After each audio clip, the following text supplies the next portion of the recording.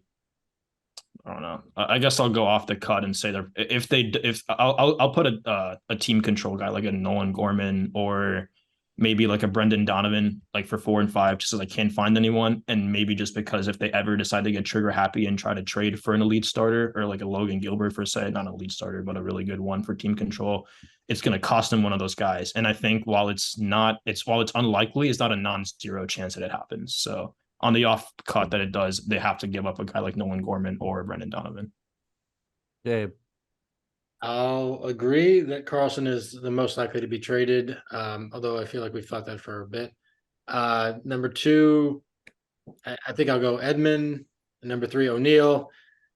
And then 4, I'm going to go a little different and say TK Roby, because I think they're going to have to include a arm if they're going to want an arm in return.